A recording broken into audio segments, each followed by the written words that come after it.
ஆண்டவராகிய இயேசு கிறிஸ்துவின் இனிய நாமத்தினாலே உங்களை நான் வாழ்த்துகிறேன். கர்த்தர் நல்லவர்.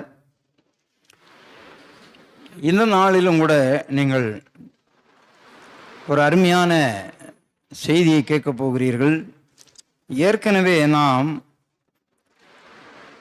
காலேப்பை குறித்து ஒரு செய்தியை நாம் கேட்டோம். தலைவனுக்கு பதில் தலைவன், தலைவனுக்கு பதில் தலைவன் என்ற தலைப்பின் கீழே நாம் பார்க்கலாம். அருமையான தேவனுடைய பிள்ளைகளே, இன்றைக்கு நாம் பார்க்க போகிற அந்த கதாபாத்திரம் யார் என்று சொன்னால் யோசுவா. இந்த யோசுவாவும் காலேப்பும் அவர்கள் மோசேயை உத்தமமாய் பின்பற்றினார்கள் என்று வேதத்தில் நாம் இதற்கு முன்பதாக பார்த்தோம். அவர்களுக்குள்ளாக வேறே ஆவி இருந்தது என்று பார்த்தோம். இஸ்ரவேல் ஜனங்களிலே 12 கோத்திரங்களிலிருந்து தெரிந்து கொள்ளப்பட்டவர்கள் கானானை வேவு பார்த்து விட்டு வந்து 10 பேர் துர்ச்செய்தியை பரப்பும் போது இந்த காலேப்பும் யோசுவாவும் மாத்திரம் நற்செய்தியையும் நம்பிக்கை ஊட்டும் வார்த்தைகளை சொன்னார்கள் என்று சொல்லி பார்த்தோம், சோதரம். எனவே இந்த 2 பேரும் ஒரு வித்தியாசமானவர்களாக காணப்பட்டார்கள். பிரியமான இந்த 2 பேரும் வித்தியாசமான காணப்பட்டார்கள். கர்த்தர் நல்லவர். இந்த 2 பேரை ஒரு வித்தியாசமான மக்களாக அங்கே வேதமும் குறிப்பிடுகிறது. எண்ணாகமம் புஸ்தகம் 14ஆம் அதிகாரம் 30ஆம் வசனம் வாசிங்க. எப்புனேயின் குமாரன் காலேப்பும் நூனின் குமாரன் யோசுவாவும் தவிர மற்றவர்களாகிய நீங்கள் நான் உங்களை குடியேற்றுவேன் என்று ஆணையிட்டு கொடுத்த தேசத்தில் பிரவேசிப்பதில்லை, கொள்ளையாவார்கள் என்று நீங்கள் சொன்ன உங்கள் குழந்தைகளையோ நான் அதில் பிரவேசிக்க பண்ணுவேன். நீங்கள் அசைட்ட பண்ணின தேசத்தை அவர்கள் கண்டறிவார்கள். உங்கள் பிரேதங்களோ இந்த வனாந்திரத்திலே விழும். அவைகள் வனாந்திரத்திலே விழுந்து தீரும் மட்டும் உங்கள் பிள்ளைகள் 40 வருஷம் வனாந்திரத்திலே திரிந்து நீங்கள் சோரம் போன பாதகத்தை, அந்த சோரம் போன பாதகம் என்றால் நீங்கள் ஆண்டரை விட்டு பின்வாங்கி போன, அதான் சோரம் போன, பின்வாங்கி போன அந்த பாதகம் என்றால் அந்த தண்டனையை சுமப்பார்கள் என்று சொல்லி அங்கே சொன்னார். நீங்கள் தேசத்தை சுற்றி பார்த்த 40 நாள் லக்கத்தின்படியே ஒவ்வொரு நாள் ஒவ்வொரு வருஷமாக நீங்கள் 40 வருஷம் உங்கள் அக்கிரமங்களை சுமந்து உங்கள் என் உடன்படிக்கை வந்த மாறுதலை உணர்வீர்கள், என் உடன்படிக்கைக்கு வந்த மாறுதலை உணர்வீர்கள். ஆமென். கர்த்தராகிய நான் இதை சொன்னேன், எனக்கு விரோதமாய் கூட்டம் கூடின இந்த பொல்லாத சபையார் யாவருக்கும் இப்படியே செய்வேன். இந்த வனாந்தரத்தில் அழிவார்கள், இங்கே சாவார்கள் என்று சொல் என்றார். பார்த்தீங்களா? இப்படியாக அந்த தேசத்தை சோதித்து பார்க்கும்படி மோசேயால் அனுப்பப்பட்டு திரும்பி அந்த தேசத்தை குறித்து துர்ச்செய்தி கொண்டு வந்து சபையார் எல்லாரும் அவனுக்கு விரோதமாய் முறுமுறுக்கும்படி அந்த துர்ச்செய்தியை சொன்னவர்களாகிய அந்த மனிதர் கர்த்தருடைய சந்நிதியிலே வாதையினால் செத்தார்கள். தேசத்தை சுற்றி பார்க்க போன அந்த மனிதரில் நூனின் குமாரனாகிய யோசுவாவும் எப்புனேயின் குமாரனாகிய காலேப்பும் மாத்திரம் உயிரோடு இருந்தார்கள். அல்லேலூயா சொல்லலாமா? பார்த்தீர்களா? கர்த்தருடைய பரிசுத்த நாமத்துக்கு மகிமை உண்டாவதாக, மகிமை உண்டாவதாக. கர்த்தருக்கு ஸ்தோத்திரம். இப்போ அந்த வேத பகுதியை நீங்கள் பார்த்தீர்கள். என்ன என்று சொன்னால், பிரியமான தேவனுடைய பிள்ளைகளே, நமக்கு தெரியும் ஆண்டவர் மோசேயின் தலைமையிலே இஸ்ரவேல் ஜனங்களை பார்வோனின் அடிமைத்தனத்திலிருந்து அழைத்து பாலும் தேனும் ஓடுகிற கானான் தேசத்துக்கு அழைத்து கொண்டு போகிறார். இந்த போகிற நேரத்திலே அவனோடு வந்த மக்கள் முரட்டாட்டம் பண்ணினதை நமக்கு தெரியும். அவர்கள் எல்லாரும் என்ன பண்ணாங்க? முரட்டாட்டம் பண்ணினாங்க. ஆமா, என்னாகமம் 13ஆம் அதிகாரத்தில் அந்த மோசே 12 கோத்திரத்திலிருந்தும் 12 பேரை அவர் தெரிந்து கொள்கிறார். அப்படி தெரிந்து கொள்ளும் தொண்டு அவர்கள் என்ன பண்ணுகிறார், நான் ஏற்கனவே உங்களுக்கு போன செய்தியிலே சொல்லியிருக்கிறேன். அதில் அந்த தேசம் எப்படிப்பட்ட தேசம், அது நல்ல தேசமோ கெட்ட தேசமோ, அங்குள்ள மக்கள் எப்படிப்பட்டவர்கள், அது ரொம்ப அரணிப்பான தேசமா, எல்லாம் பார்த்துட்டு வாருங்க, அதில் சில கனிகளை கொண்டு வாங்கன்னு சொல்லி நமக்கு தெரியும். அவர்கள் ஒரு பெரிய திராட்சை குலையை தடியில தூக்கி கொண்டு வந்தாங்க 2 பேர் சேர்ந்து. வந்து என்ன சொன்னாங்கன்னா, தேசம் என்னமோ நல்ல தேசம்தாங்க, ஆனால் நீங்கள் சொல்கிற மாதிரி எளிதில் போயெல்லாம் அவங்கள ஜெயிக்க முடியாது. அந்த மக்களுக்கு முன்பாக நாங்கள் வெட்டுக்கிளிகளைப் போல இருந்தோம், அவர்களெல்லாம் ராட்சத பிறவிகள், எனவே அவர்களை போய் நாம் ஜெயிக்க முடியாது, இது ஆகாத காரியம் என்று துர்ச்செய்தியை பரப்பினார்கள். ஆமென். ஆனால் அந்த நேரத்தில் 30ஆம் வசனம் சொல்கிறது, அப்பொழுது காலை மோசைக்கு முன்பாக அவர்களை அமர்த்தி, நாம் உடனே போய் அதை சுதந்திரித்துக் கொள்வோம், நாம் அதை எளிதாய் ஜெயித்துக் கொள்ளலாம் என்றார்கள். அதுபோல 6ஆம் வசனம் 14:6, தேசத்தை சுத்தி பார்த்து வந்தவர்களில் நூனின் குமாரனாகிய யோசுவாவும் எப்புனையின் குமாரனாகிய காலேப்பும் தங்கள் வஸ்திரங்களை கிழித்து கொண்டு இஸ்ரவேல் புத்திரின் சமஸ்த சபையை நோக்கி, நாங்கள் போய் சுற்றி பார்த்து வந்த அந்த சோதித்த தேசம் மகா நல்ல தேசம், கர்த்தர் நம்மேல் பிரியமாயிருந்த அந்த தேசத்தை நம்மை கொண்டு போய் பாலும் தேனும் ஓடுகிற அந்த தேசத்தை நமக்கு கொடுப்பார். கர்த்தருக்கு விரோதமாக மாத்திரம் கலகம் பண்ணாதிருங்கள். அந்த தேசத்தின் ஜனங்களுக்கு நீங்கள் பயப்பட வேண்டியதில்லை, அவர்கள் நமக்கு இரையாவார்கள். அவர்களை காத்த நிழல் அவர்களை விட்டு விலகி போயிட்டு கர்த்தர் நம்மோடு இருக்கிறார், எனவே எளிதாக போய் சுதந்திரிக்கலாம் என்று இந்த காலேப்பும் யோசுவாவும் சொன்னார். ஆனால் 14:1-2 வசனங்களை சொல்லும் போது, அப்பொழுது சபையார் எல்லாரும் கூக்குரலிட்டு புலம்பினார்கள், ஜனங்கள் அன்று ராம் முழுவதும் அழுது கொண்டிருந்தார்கள். இஸ்ரவேல் புத்திரர் எல்லாரும், நன்றாய் கவனிக்க வேண்டும், வேதத்தை நீங்கள் கவனித்து படிக்க வேண்டும். இஸ்ரவேல் புத்திரர் எல்லாரும் மோசேக்கும் ஆரோனுக்கும் விரோதமாக முறுமுறுத்தார்கள். சபையார் எல்லாரும் அவர்களை நோக்கி, எகிப்து தேசத்திலே செத்து போயிருந்தோமானால் நலமாயிருக்கும், இந்த வனாந்தரத்திலே நாங்கள் செத்தாலும் நலம், நாங்கள் பட்டயத்தால் மடியும்படிக்கு எங்கள் பெண்ஜாதி பிள்ளைகளும் கொள்ளையாகும்படிக்கு கர்த்தர் எங்களை இந்த தேசத்துக்கு கொண்டு வந்தது என்ன என்று முறுமுறுத்தார்கள். என்ன சொல்றாங்க, நாங்களும் எங்கள் பிள்ளைகளும் பெண்ஜாதி பிள்ளைகளும் கொள்ளையாகும்படி என்று அங்கே சொல்லுகிறார்கள். 14:38 வாசிங்க. 30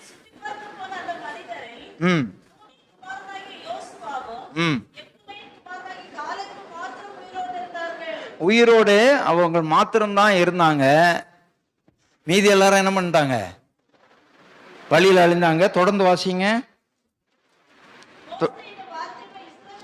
அனைவரோடும் சொன்ன போது ஜனங்கள் மிகவும் துக்கித்தார்கள். அதிகாலமே அவர்கள் எழுந்திருந்து, நாங்கள் பாவம் செய்தோம், கர்த்தர் வாக்குத்தத்தம் பண்ணின இடத்துக்கு நாங்கள் போவோம் என்று சொல்லி மலையின் உச்சியில் ஏற துணிந்தார்கள். மோசே அவர்களை நோக்கி, நீங்கள் இப்படி கர்த்தரை கட்டளை மீறுகிறது என்ன, அது உங்களுக்கு வாய்க்காது. பிரியமான தேவனுடைய பிள்ளைகளே, கர்த்தருடைய பரிசுத்த நாமத்துக்கு மகிமை உண்டாதாக. இப்படியாக மக்கள் ஒரு பக்கம் மோசேக்கு கீழ்ப்படியவில்லை, அவங்க முரட்டாட்டம் பண்ணி கொண்டிருக்கிறாங்க. ஒரு கூட்டம் மக்கள், நாங்கள் எகிப்திலே செத்திருந்தா நலமாயிருக்குமே, எங்களை இந்த வனாந்தரத்தில் சாக பண்ணவா கொண்டு வந்தீங்க அப்படின்னு முறுமுறுக்கிறாங்க. இப்பொழுது ஆண்டவர் சொல்கிறா, நீங்கள் 2 பேரும் என்னை உத்தமமாய் பின்பற்றினபடினாலே நீங்கள் மட்டும்தான் எங்கே போவீங்க, இந்த கானானுக்குள்ளால போவீங்க. ஆனால் உங்களோடு கூட வந்த அந்த மக்கள் யாரும் என்ன பண்ண மாட்டாங்க, அவங்க போக மாட்டாங்க. எங்க போக மாட்டாங்க, கானானுக்குள்ளால போக மாட்டாங்க, இந்த வனாந்தரத்தில் அழிவாங்க. ஆனாலும் கூட அந்த வனாந்தரத்தில் உங்களுக்கு பிறந்ததில்ல பிள்ளைங்க, அவங்க போய் சேருவாங்க அப்படின்னு சொல்லிட்டு ஆண்டவர் வாக்கு கொடுத்தார். இப்பொழுது எல்லாரும் வனாந்தரத்தில் அழிந்து விட்டார்கள். பிரியமான தேவனுடைய பிள்ளைகளே, இப்பொழுது மோசேயினுடைய காலம் முடிய போகிறது. மோசேயினுடைய காலம் முடிய போகிறது. ஆண்டவர் இப்பொழுது மோசேயை கூப்பிட்டு சொல்லுகிறார். அதுதான் 27:18 வாசிங்க. உபாகமும் எண்ணாகமும் 27:18 வாசிங்க.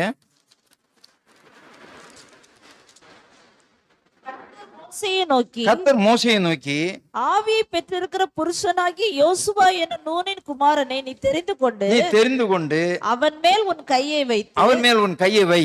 அவனை ஆசாரியனாகி எலெயாசாருக்கும் சபை அனைத்துக்கும் முன்பாக நீ நிறுத்தி அவர்கள் கண்களுக்கு முன்பாக அவனுக்கு கட்டளை கொடுத்து இஸ்ரவேல் புத்திரராகிய சபையார் எல்லாரும் அவனுக்கு கீழ்ப்படியும் படிக்கு உன் கனத்தில் கொஞ்சம் யாருக்கு கொடு? யோசுவாவுக்கு கொடு.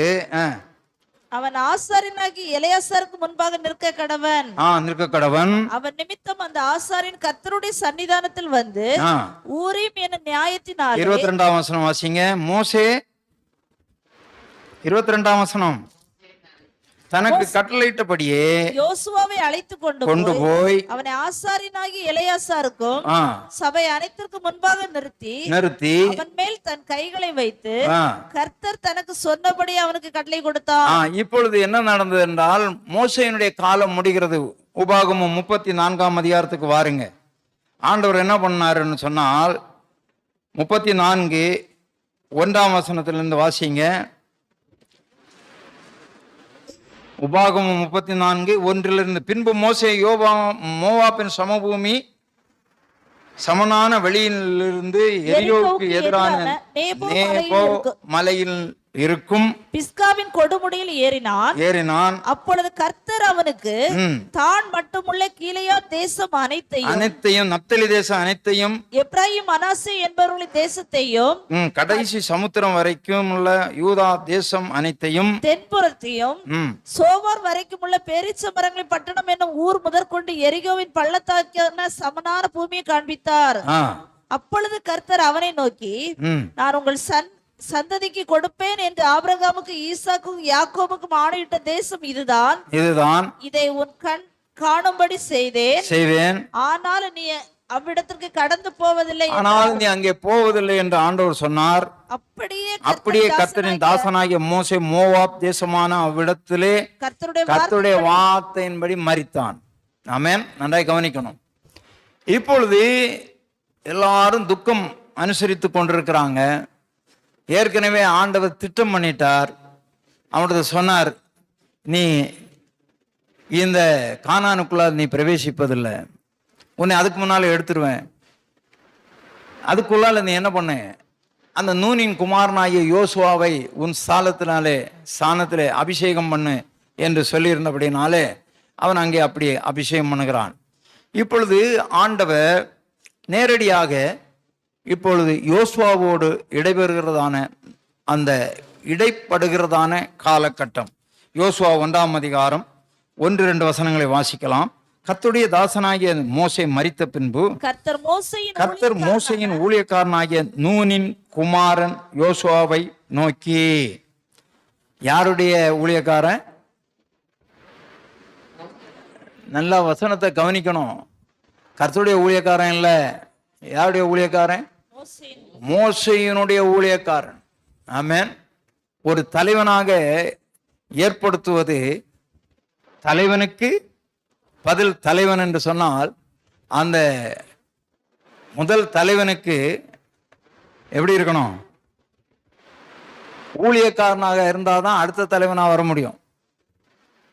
யார் தலைவனுக்கு பதில் தலைவன் வர முடியும் என்று சொன்னால், முதலாவது தலைவனுக்கு அடங்கி இருந்து அவனுக்கு ஊழியம் செய்கிறவர்களாக இருக்க வேண்டும் பிரியமானவர்களே. எனவே அதை யோசுவா சரியாக செய்திருக்கிறான். ஆமென். சரியாக செய்திருக்கிறான் பிரியமானவர்களே. சோதரம். இப்பொழுது ஆண்டவர் சொல்கிறார், இரண்டாம் வசனம், என் என் தாசனாகிய மோசே மரித்து போனான், இப்பொழுது நீயும் இந்த ஜனங்கள் எல்லாரும் எழுந்து இந்த யோர்தானை கடந்து இஸ்ரவேல் புத்திரருக்கு நான் கொடுக்கும் தேசத்துக்கு போங்கள். நான் மோசேக்கு சொன்னபடி உங்கள் காலடி மிதிக்கும் எவ்விடத்தையும் உங்களுக்கு கொடுத்தேன். உங்கள் காலடி மிதிக்கும் எவ்விடத்தையும் உங்களுக்கு கொடுத்தேன். வனாந்தரமும் இந்த லீபனோனும் தொடங்கி இந்த லீபனோனும் வனாந்தரமும் தொடங்கி ஐப்ராத்து நதியான பெரிய நதி மட்டுமுள்ள ஏத்தியரின் தேசம் அனைத்தையும் சூரியன் அஸ்தமிக்கிற திசையான பெரிய சமுத்திரம் வரைக்கும் எல்லையா இருக்கும். சூரியன் மறைகிறதான திசையான பெரிய சமுத்திரம் வரைக்கும் எல்லையாக இருக்கும் என்று சொல்லுகிறான். இப்பொழுது யோசுவாவுக்கு இதை ஏற்றுக்கொள்ள முடியாத, கிரகிக்க முடியாத ஒரு சூழ்நிலை. காரணம் என்ன என்றால், யோசுவா பார்த்ததெல்லாம் முரட்டாட்டம் உள்ள ஜனங்களை பார்த்தார். யோசுவா இதுவரையிலும் சந்தித்தது எல்லாம் மோசையோடு கூட வந்த மக்கள் மோசேயை முறுமுறுக்கிற ஜனங்களும் மோசேயை கோபம் முட்டுற ஜனங்களுமாய் காணப்படுகிறார்கள். நாங்கள் திரும்பி ஒரு தலைவனை தெரிந்து கொண்டு எகிப்துக்கு போய்விட்டால் நலமா இருக்கும் என்று. இப்படியாக நீங்கள் யாத்திராவும் புஸ்தகத்திலிருந்து இந்த இஸ்ரேல் ஜனங்களுடைய பிரயாணங்களை பார்த்தால், நான் ஒரு இடத்துல வாசித்தோம் அல்லவா, 40 நாள் போய்கொண்டு வர வேண்டியதான இடத்தை ஒரு நாளுக்கு 1 வருடமாக நீங்கள் தண்டனையாக அனுபவித்து 40 வருடம் வனாந்தரத்தில் அலைந்து திரிந்தீர்கள் என்று சொல்லுகிறார். அங்கே அலைந்து திரிவீர்கள் என்று சொல்லி, எனவே 40 நாளில் கடந்து வர வேண்டிய இடத்தை 40 வருடமாக்கி விட்டார்கள். இடையிலே முறுமுறுப்பு, இடையிலே கோபம் மூட்டினார்கள், திரும்பி போகலாம் என்று நினைத்து கொண்டார்கள். இப்படியாக இருக்கும்போது கேராகின் புத்திரர் என்று ஒரு கூட்டம் எழுப்பினார்கள். அந்த புத்திரர்களை பூமி பிளந்து அப்படியே பாதாளத்தில் போனாங்க.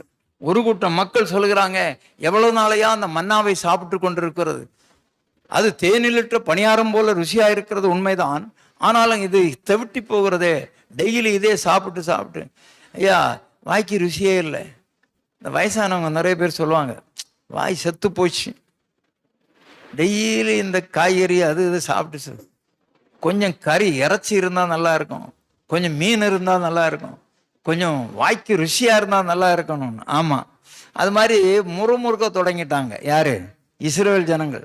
அதனால அவர் மோசே ஆண்டவர்கிட்ட போய், இவங்க இங்கே முறுமுறுப்பாங்க, இவர் போய் அங்கே அப்ளிகேஷன் போடுவார். ஆண்டவரே, இந்த ஜனங்கள் எல்லாம் என்ன முறுமுறுக்கிறாங்க, சரியப்பா அவங்களுக்கு என்ன வேணும்? இறைச்சி வேணுமா ஆண்டவரே? அவ்வளவுதானப்பா. ஆமாம், சமுத்திரத்துக்கு நேரம் அவன் கையை நீட்டு. அங்கேருந்து ஆண்டவர் ஒரு கூட்டம் சமுத்திரத்திலிருந்து காடைகள் எழும்பி வந்தது. ஆமாம், மோசே சொல்றாரு, நான் ஒரு நாள் அல்ல, 2 நாள் அல்ல, 30 நாள் அளவும் நான் என்ன கொடுக்க போறேன்? இறைச்சி கொடுக்க போறேன். மோசைக்கே நம்பிக்கை இல்லை. அடப்போங்கய்யா, சமுத்திரத்தின் மச்சம், அதாவது சமுத்திரத்தில் இருக்க மீனை எல்லாம் நீர் ஒரே நாளையில் வெளியே கொண்டு வந்தாலும் இதெல்லாம் நடக்குமாயான்னு அவன் சொன்னான். ஆமாம், அவன் நம்ம மாதிரி ஆளு தானே, சந்தேக பேரொழி அவன். ஆமாம், அவன் சொன்னான். ஆண்டவர் சொன்னார் பாருங்க, அப்படி சொன்னார் பாருங்க. ஒரு காற்றை வீச பண்ணினார், காடைகள் எல்லாம் வந்து குமிஞ்சிச்சுங்க. காடைகள் எல்லாம் வந்து அந்த பாளையத்தில் இவங்க எல்லாம் என்ன பண்ணாங்க, எடுத்து அவன் என்னென்ன பண்ணான்னு நமக்கு தெரில. இப்போ இருக்கிற பாஷையில், இப்போ இருக்கிற உச்சரிப்பில் சொன்னால் என்ன சொல்லுவீங்க? சிக்கன் 65. கடைசியில் மோசையும் போட விடலை, மோசையும். ஆமாம், ஏன்னா மோசே, இந்த ஜனங்கள் மோசையை கோபம் மூட்டி ஒரு இடத்துல போய் மோசையிட்ட ஆண்டவர் சொன்னார், இந்த கண்மலையில் நான் போய் நிற்பேன், கண்மலையை பார்த்து பேசுன்னு சொன்னார். பேசுன இடத்துல இவன் அடிச்சுட்டான். ஏன்னா ஏற்கனவே ஒரு முறை என்ன சொன்னார், நான் கண்மலையில் போய் நிற்பேன், நீ கண்மலையை அடிக்கணும்னாரு, உன் கையில் இருக்கிற கோல்னால அடிக்கணும். இப்போ என்ன சொல்றாருன்னா பேசணும்னாரு. இவன் அந்த பழக்க தோஷத்துலையும் கோபத்திலையும் போய் என்ன பண்ணிட்டான்? அடிச்சுட்டான். அதனால ஆண்டவர் சொன்னார், நீயும் போற போறது இல்லை, ஏன்னா ஒழுங்கா நீ என்ன பண்ணல, எங்கிட்ட சொற்பேச்சு கேட்கல அப்படின்னு சொல்லிட்டு. நம்ம கவனமாக இருக்கணும். இயேசு கிறிஸ்து ஒரு முறை தான் அடிக்கப்பட்டார். ஆமாம், நமக்கு மீட்பை உண்டாக்க, நாம் ஐஸ்வர்யவான்களாய் மாற, நாம் நன்மையை கண்டடைய அவர் தரித்திர கோலம் எடுத்து வந்து ஒரு முறை சிலுவையில் அடிக்கப்பட்டார். இப்பொழுது நாம் ஆசீர்வதிக்கப்பட என்ன பண்ணணுமா? ஆண்டவரை பார்த்து பேச சொன்னார். என்னை நோக்கி கூப்பிடு, என்னிடத்துல வேண்டிக்கொள், ஸ்தோத்திரத்தோடு கூடிய ஜெபத்தினாலும் வேண்டுதனாலும் தெரியப்படுத்துங்க அப்படின்னு சொன்னவர். இப்போ நம்ம என்ன பண்றோம்? இயேசுவை மறுபடியும் மறுபடியும் அடித்து கொண்டிருக்கிறோம். சிலுவையில் அறையிறீங்கன்னு சொல்றார். எனவே கவனமாக இருக்க வேண்டும். பழக்க தோஷத்துல சிலுவையிலேயே அடிச்சுட்டே இருக்கக்கூடாது. நிறைய பேர் வருஷா வருஷம் கொண்டு போய் சிலுவையில் அடிக்கிறாங்க. அப்படி அடிக்கக்கூடாது. பேசணும், ஆண்டவரே உமக்கு சோத்திரம் என்று பேசணும். சரி, இப்படி பிரியமான தேவனுடைய பிள்ளைகளே, இந்த தலைவனுக்கு பதிலாக இப்பொழுது யார் தலைவனாக வருகிறான்? ஆமா, இப்போது இவன் கலங்கி போய் நிற்கிறான். இந்த மக்கள் இவ்வளவு முரட்டாட்டம் பண்ணின மக்கள் மத்தியில நான் எப்படி ஐயா செய்ய முடியும்? மோசையாவது கொஞ்சம் தைரியசாலி, பார்வோன் இடத்துல ட்ரைனிங் எடுத்தவன். 40 வருஷம் அவன் யாருடைய அரண்மனையில வளர்ந்தான்? யாருடைய அரண்மனையில? பார்வோனுடைய அரண்மனையில வளர்ந்தவன் மோசே. அவன் சகல அதாவது கலாச்சாரங்களையும் கற்று தேறினவனாயிருந்தான். அப்போஸ்தலர் நடபடிகள் 7ஆம் அதிகாரம் என்று நினைக்கிறேன். அங்கேதான் மோசேயினுடைய காரியங்கள் அங்கே சொல்லப்பட்டிருக்கும். மோசே என்னுடைய காரியங்கள் அப்போஸ்தலர் 7ஆம் அதிகாரத்தில் சொல்லப்பட்டிருக்கும். அந்த மோசே பிறந்தான், எப்படி வளர்ந்தான் எப்படின்னு சொல்லி அவனை குறித்து சொல்லப்பட்டிருக்கும் பிரியமானே. ஆமா, 22ஆம் வசனம் சொல்லப்பட்டிருக்கிறது. மோசே எகிப்தினுடைய சகல சாஸ்திரங்களிலும் கற்பிக்கப்பட்டு வாக்கிலும் செய்கையிலும் வல்லவனானான் என்று சொல்லப்பட்டிருக்கிறது. எனவே அவன் சாதாரண ஆளெல்லாம், அவன் சகல சாஸ்திரங்களையும் கற்று தேறினவன். எனவே தான் பிரியமானே, இந்த மோசே மரித்து போன பிறகு யோசுவாவுக்கு அதை ஏற்றுக்கொள்ள, அந்த தலைமையை ஏற்றுக்கொள்வதற்கு உள்ள தைரியம் வரவில்லை. இப்பொழுது ஆண்டவர் யோசுவா 1ஆம் அதிகாரம் 5ஆம் வசனம் சொல்லுகிறது. ஆண்டவர் மறுபடி சொல்லுகிறார், நீ உயிரோடு இருக்கிற நாளெல்லாம் ஒருவனும் உனக்கு முன்பாக எதிர்த்து நிற்பதில்லை. நான் மோசையோடு இருந்தது போல உன்னோடு இருப்பேன். நான் உன்னை விட்டு விலகுவதும் இல்லை, உன்னை கைவிடுவதும் இல்லை. பலங்கொண்டு திடமனதாயிரு. ஆமென். இந்த ஜனத்தின் பிதாக்களுக்கு நான் கொடுப்பேன் என்று ஆணையிட்ட தேசத்தை நீ இந்த பிள்ளைகளுக்கு நீ பங்கிடுவாய் என்று சொன்னார். அப்போ கூட அவனுக்கு என்ன இல்லை, என்னாலும் கொஞ்சம் ஐயத்தோட தான் இருக்கிறான். இப்போ ஆண்டவர் என்ன சொல்கிறாரு? 9ஆம் வசனம், நான் உனக்கு கட்டளையிடவில்லையா? என்ன யோசுவா பயந்துட்டே இருக்கிற? நான் ஏற்கனவே உனக்கு கட்டளையிடவில்லையா? பலன் கொண்டு திடமனதாயிரு, திகையாதே, கலங்காதே, நீ போகுமிடலாம் நான் உன் தேவனாகிய கர்த்தர் உன்னோட இருக்கிறார் என்று சொல்லி அவனை தைரியப்படுத்தி ஆண்டவருடைய ஊழியத்தை செய்யும்படியாக ஏற்படுத்துகிறார். நன்றாய் கவனிக்க வேண்டும். அல்லேலூயா சொல்லலாமா? அருமையான தேவனுடைய பிள்ளைகளே, கர்த்தருக்கு ஸ்தோத்திரம். இந்த யோசுவாவினிடத்துல நல்ல குணங்கள் இருந்தது. யாத்திராகமம் 33:11 வாசிங்க. 33:11.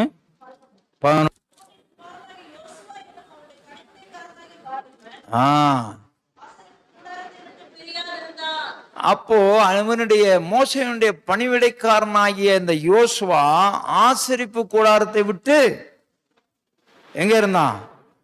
நீங்காது இருந்தான். அல்லேலூயா சொல்லலாமா? யாத்திராகமம் 25ஆம் அதிகாரம் 8-9 வசனங்களிலே ஆண்டவர் ஆசரிப்பு கூடாரத்தை மோசைக்கு காட்டி இதன்படி கட்டுன்னு சொன்னார். இந்த ஆசரிப்பு கூடாரத்தை கட்டி, அந்த ஆசரிப்பு கூடாரம் ஒரு அருமையான ஒரு கூடாரம். அந்த கூடாரத்தை ஆண்டவர் அங்கே ஊழியம் செய்வதற்கு ஆசாரியர்களை ஏற்படுத்தினார். வேதம் சொல்லுகிறது, இந்த ஆசரிப்பு கூடாரத்தை விட்டு யார் நீங்காமல் இருந்தாராம்? மறுபடியும் அந்த வசனத்தை வாசிங்க. யாத்திராகமம் 33:11 வாசிங்கம்மா.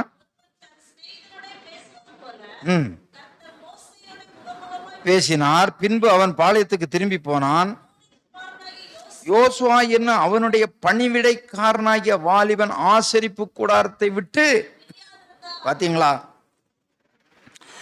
அந்த ஆசரிப்பு கூடாரத்தை விட்டு அவன் எங்குமே போகலைங்க.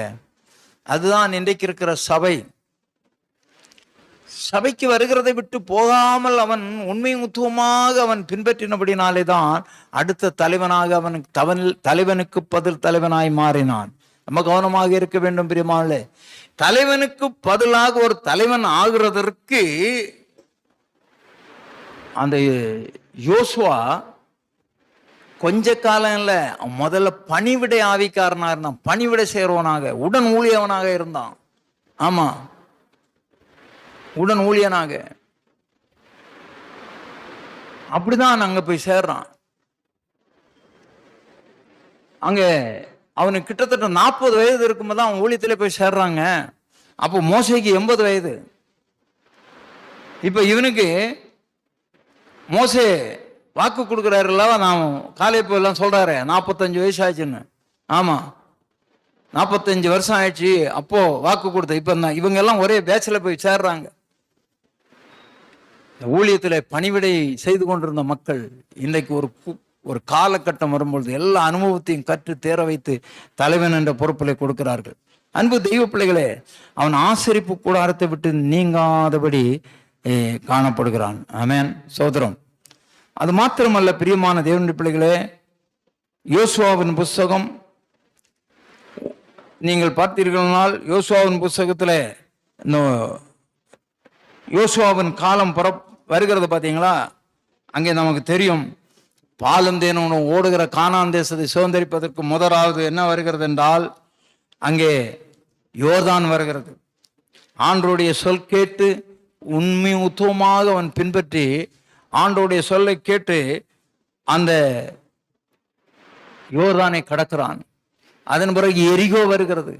அங்கேயும் ஆண்டவருடைய சொற்பேச்சு கேட்டு அவன் அந்த எரியோவை சுற்றி வந்து ஜெயம் எடுக்கிறார்கள். இப்படி பல பாடுகளிலே வழியாக அவன் அங்கே தேவனுடைய ஊழியத்தை செய்து கொண்டிருக்கிறான்.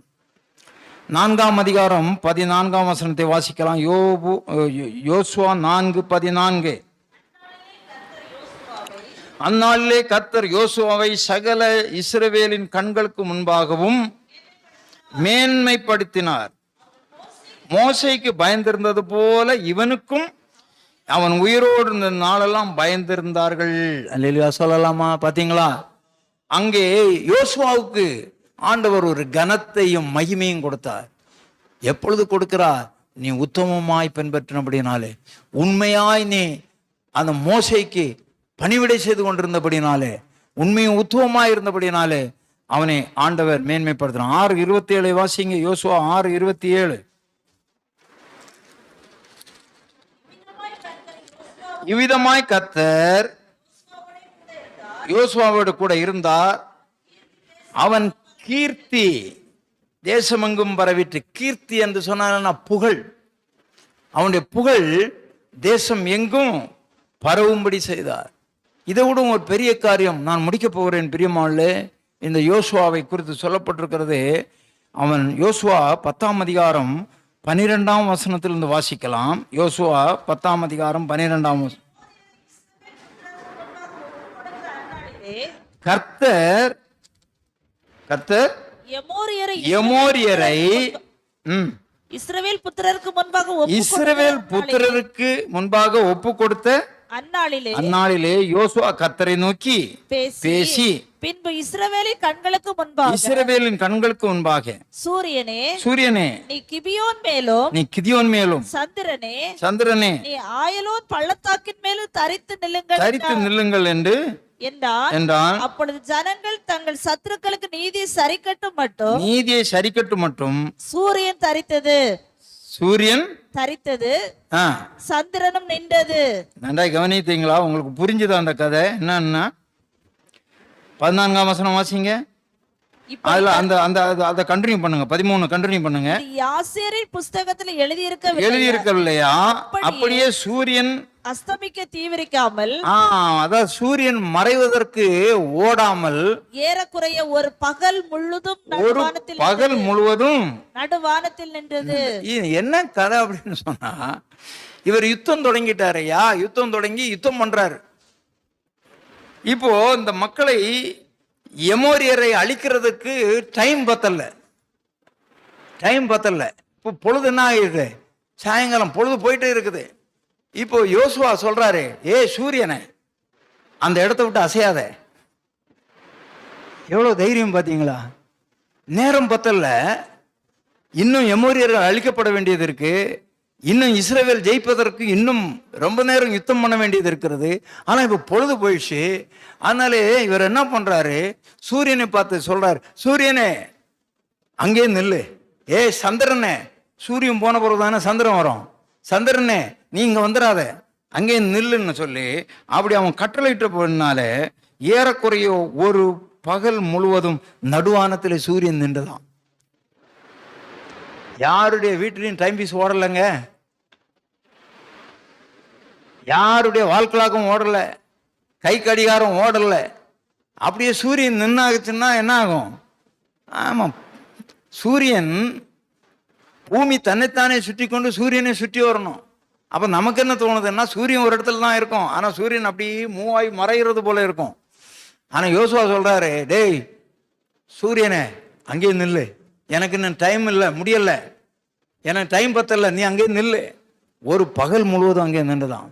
இந்த அற்புதத்தை அதற்கு முன்னும் பின்னும் யாரும் செய்யலையாம். வாசிங்க 14. இப்படி கர்த்தர் ஒரு மனிதனுடைய சொல் கேட்ட அந்த நாளை ஒத்த நாள் அதற்கு முன்னும் இல்லை அதற்கு பின்னும் இல்லை கர்த்தர் இஸ்ரவேலுக்காக யுத்தம் பண்ணினார் என்று சொல்லப்பட்டிருக்கிறது. ஆம் அன்பு தெய்வ பிள்ளைகளே, எனவே இந்த யோசுவாவுடைய சரித்திரம் பெரிய ஒரு சரித்திரம். அதை சொல்ல டைம் போதாது. ஆனாலும் கூட அந்த இஸ்ரவேல் ஜனங்கள் எகிப்தை விட்டு புறப்பட்டு வனாந்திரத்தில் 40 ஆண்டு காலம் அவர்கள் சஞ்சரித்தார்களே, அந்த காலத்திலே எகிப்தை விட்டு புறப்பட்ட, அங்கே சொல்லப்பட்டிருக்கோம், யுத்த புருஷர்கள் மட்டும் 6 லட்சம் பேர், இல்ல புருஷர்கள் மட்டும் எத்தனை? கிட்டத்தட்ட 30 லட்சம் பேர் இருந்தாங்கன்னு வேத பண்டிதர்கள் சொல்றாங்க.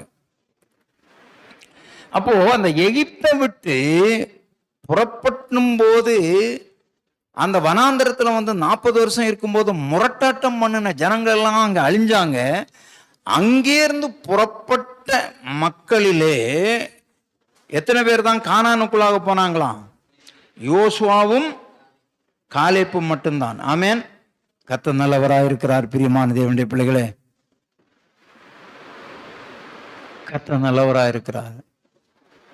இந்த காலத்திலே மோசேயுடைய காலம் முடிந்தது.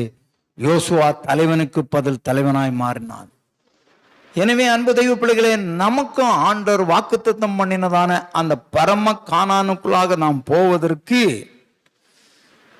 முரட்டாட்டம் பண்ணுகிறவர்கள் நடுவிலே நாம் விசுவாசம் உள்ளவர்களாக, கர்த்தருக்கு ஊழியக்காரர்களுக்கும் பணிவிடை செய்கிற பிள்ளைகளாக, கர்த்தருடைய சமூகத்தில் உண்மை உள்ளவர்களாக, ஆசரிப்பு கூடாரத்தை விட்டு தேவ சமூகத்தை விட்டு விலகாதவர்களாக நான் காணப்படுவோமானால், அது மாத்திரமல்ல விசுவாச புருஷர்களாக இருக்கணும். நம்ம எளிதில் போய் சுதந்திரிக்கலாம். ஐயா நீங்கள் ஒன்றும் கவலைப்படாதுங்கன்னு தைரியசாலிகளாக இருந்தபடினாலே தலைவனுக்கு பதிலாக தலைவனாக ஏற்படுத்தி அவன் அந்த கானானுக்குள்ளாக போய் கானானை பல யுத்தங்களை யோசுவா மூலம் நடப்பித்தார். அங்கே கானானில் 7 ஜாதியார்கள் அங்கே சுதந்திரித்து கொண்டிருந்தார்கள். அவர்கள் எல்லாரையும் 7 விதமான மக்கள் மேலே யுத்தம் பண்ணி எல்லாரையும் துரத்தி அடித்து இஸ்ரவேல் ஜனங்களுக்கு பங்கிட்டு கொடுத்தான் அந்த கானானை. பிரியமாள், அவன் பூரண வயது உள்ளவனாக 110 வயது உள்ளவனாக மரித்தான் என்று சரித்திரம் சொல்லுகிறது. எனவே அன்பு தெய்வ பிள்ளைகளே, நானும் நீங்களும் அழைக்கப்பட்டிருக்கிறது இந்த மண்ணோடு மண்ணாக அழிவதற்காக அல்ல. அந்த 40 வருட வனாந்தர ஜீவியத்திலே அழிக்கப்பட்டு போனதில் போல நாம் இந்த வனாந்தர வாழ்க்கையில அழிக்கப்படுவதற்காக அழைக்கப்படவில்லை, ஆட்சி செய்வதற்காக அழைக்கப்பட்டிருக்கிறோம். நாம் அநேக மக்களை வழிநடத்தும்படி அழைக்கப்பட்டிருக்கிறோம். அநேகருக்காக ஜெபிக்கும்படி, அநேகரை தேவன் பக்கமாக இழுத்துக்கொள்ளும்படியாக ஆண்டவர் சொன்ன பாலும் தேனும் ஓடுகிற பரம கானானாகிய அந்த பரம வாசஸ்தலத்துக்குள்ளாக மக்களை கொண்டு சேர்க்கிற பணியிலே நாம் தலைவனுக்கு தலைவனாக இருந்து செய்யும்படி நம்மை அழைத்திருக்கிறார். இதில் நாம் அந்த யோசுவாவை போல உண்மையும் உத்தவமாக, அந்த யோசுவாவை போல வேறு காலேப்பை போல வேறு ஆவி உள்ளவர்களாக, ஆசரிப்பு கூடாரத்தை விட்டு நீங்காதவர்களாக, தேவ சமூகத்தை விட்டு விலகாதவர்களாக ஆண்டவருக்குள்ளாக காணப்படும் போது நம்முடைய ஊழியம் ஆசீர்வாதமாக இருக்கும். முழங்கால் படியிடலாம். பரலோக பிதாவே, உமக்கு கொடா கோடி ஸ்தோத்திரம் ஆண்டவரே. இயேசுவின் நாமத்தினாலே நாங்கள் வருகிறோம். ஆண்டவரே, மோசையோடு கூட ஆண்டவரே புறப்பட்ட மக்கள் எல்லாரும் கானானுக்குள்ளாக போகவில்லை. ஆண்டவரே, அவர்கள் எல்லாரும் வனாந்தரத்தில் அழிக்கப்பட்டார்கள். அந்த வனாந்தரத்தில் பிறந்த பிள்ளைகள் தான் போனார்கள். ஆனால் அங்கிருந்து புறப்பட்டவர்களிலே 6 லட்சம் யுத்த புருஷர்கள் காணப்பட்ட அந்த இடத்துல, கிட்டத்தட்ட 30 லட்சம் பேருக்கு மேல் இருந்த அந்த இடத்துல யோசுவாவும் காலேப்பும் ஆண்டவரே அந்த பயணத்தை வெற்றியாகி முடித்தார்கள். ஆண்டவரே இன்றைக்கும் இந்த வனாந்திர ஜீவிதத்தில் எப்படி இறைச்சிக்கு ஆசைப்பட்டு எகிப்தினுடைய சந்தோஷத்துக்கு ஆசைப்பட்டு அழிந்து போனார்களோ, எங்களுடைய தேசத்திலும் எத்தனையோ ஊழியக்காரர்கள், ஊழியத்தை துவங்கினவர்கள், இந்த வனாந்தர ஜீவியத்திலே கானானுக்கு அழைக்கப்பட்டவர்கள் பாதியிலே விழுந்து போனவர்களாக இருக்கிறார்கள். ஆண்டவரே எங்களை கிருபையாய் நிலைநிறுத்தி இருக்கிறீங்க. நீங்கள் எங்களுக்கு கொடுத்திருக்கிறதான அந்த ஓட்டத்தை சரியாய் ஓடி முடிக்க எங்களுக்கு கிருபை தார். ஒரு நல்ல தலைவனை போல நாங்களும் காணப்பட உதவி செய்யும். அந்த யோசுவாவுக்கு கொடுத்ததான அந்த ஆசீர்வாதம் எங்களுக்கு உண்டாகட்டும். நீர் மகிமைப்படுவீராக. தாழ்த்துறோம், உடைய கருத்தில் கொடுக்கிறோம். இயேசுவின் ஜெபிக்கிற அன்பிற்கின்ற பரலோக பிதாவே, ஆமென்.